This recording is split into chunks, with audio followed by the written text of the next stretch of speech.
SCP-022, de classe Euclide, est une morgue dans le sous-sol de l'hôpital en Grande-Bretagne. Jusqu'en 1980, aucune anomalie ne fut signalée dans la morgue. Les rapports d'activité anormale ont commencé en décembre 1980. La zone fut rapidement mise en quarantaine par la Fondation, avec comme couverture officielle que l'ensemble du bâtiment avait été abandonné.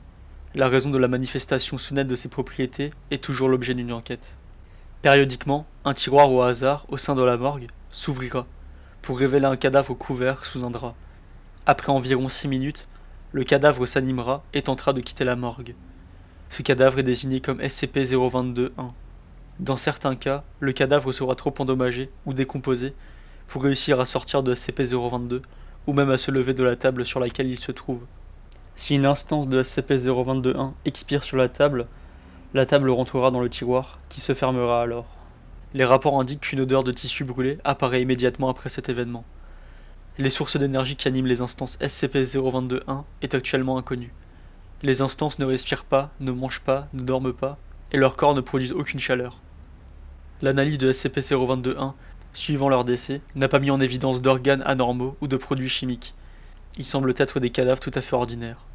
Les instances possèdent également une force physique supérieure à celle des humains normaux, bien que les tests directs se soient avérés problématiques. Les chercheurs estiment que leur force s'élève à environ 500 newtons, plus qu'un corps humain, de même conditions physiques. Une analyse est en cours pour déterminer si cet effet est lié à la source d'alimentation encore inconnue, ou s'il s'agit d'un phénomène tout à fait distinct.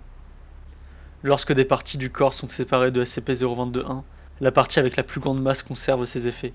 Toutes les autres parties deviennent inertes. La destruction de la tête ou du cerveau ne neutralise pas efficacement une instance de SCP-022-1. Le bas du torse et les membres inférieurs restent animés. La destruction complète des tissus semble être la seule méthode d'élimination efficace. Sans intervention, les instances de SCP-022 décèdent simplement. Tout mouvement cesse et ils semblent redevenir de simples cadavres. Suivant le taux de décomposition et les dommages subis par le cadavre, cela peut prendre entre 2 jours et 3 semaines. L'enquête a révélé que les corps des instances de SCP-022-1 correspondent à la description de cadavres volés dans des morgues à travers le pays. Le mécanisme de ce transfert est actuellement à l'étude. Faire entrer de la matière dans SCP-022 s'avère impossible. Tout objet amené dans SCP-022 disparaît peu de temps après avoir passé la porte, sans laisser de traces. Cela inclut les objets inanimés et des spécimens biologiques vivants. Tant qu'une instance de SCP-022-1 possède une bouche, une langue et une trachée fonctionnelle, il est capable de communiquer pleinement avec les chercheurs. Une demande a été soumise afin de créer une nouvelle entrée à SCP-022 en enlevant une partie du mur sud, demande en attente d'approbation.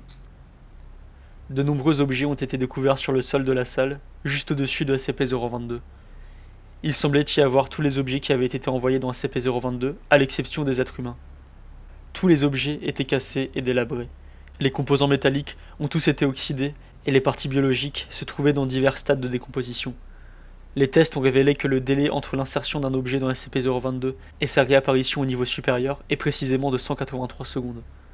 Les êtres humains qui entrent, cependant, ne figurent pas dans la dite salle. Au lieu de cela, les humains semblent s'intégrer à la morgue et peuvent s'animer plus tard, en tant qu'instance de SCP-022-1.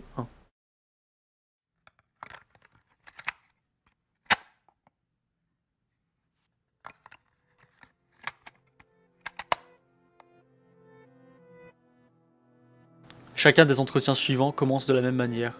L'instance de SCP-022-1 est hystérique jusqu'à ce que le personnel de la Fondation soit en mesure de la calmer. Ces parties ont été omises. Ce fut la deuxième instance de SCP-022-1, découverte par la Fondation. Le premier ayant été détruit à vue par les agents de la Fondation. SCP-022-1-2 avait le corps d'un homme asiatique, d'environ 54 ans. Sa poitrine avait été recousue, preuve d'une autopsie. Mon nom est John. Qu'est-ce qui se passe?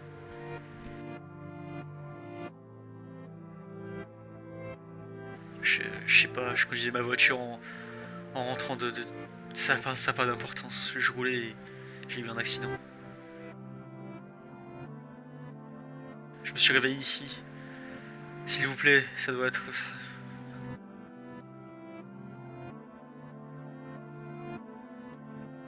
Veuillez vous identifier. J'en sais rien, je le sais pas moi. C'est pas moi, je suis pas moi. C'est ce que nous essayons de comprendre, John. Comment êtes-vous devenu comme ça? Ce n'est pas moi. Moi, j'ai vu mon reflet dans l'acier. Je suis pas un vieil Qu'est-ce qui s'est asiatique, passé c'est ensuite? pas moi. Rien. Après cette dernière déclaration, SCP-022-1 commença à se frapper la tête contre le mur. Une fois revenu à lui, Donc il vous se vous mit à rappelez crier de avoir eu un façon accident et vous intelligible vous êtes réveillé ici. pendant plusieurs heures avant de se taire.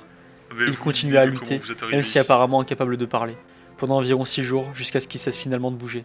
Pendant ce temps, le corps continuait à se décomposer à un rythme Qu'entendez-vous normal. par je ne suis pas moi? L'examen du corps, suite à cet entretien, s'avéra incapable de déterminer la cause de la mort, la plupart des organes internes ayant été préalablement enlevés. Maintenant, expliquez-moi La ce que vous seule voulez dire, s'il blessure vous qui ne plaît. semblait pas être le résultat d'une précédente autopsie était une trachée endommagée.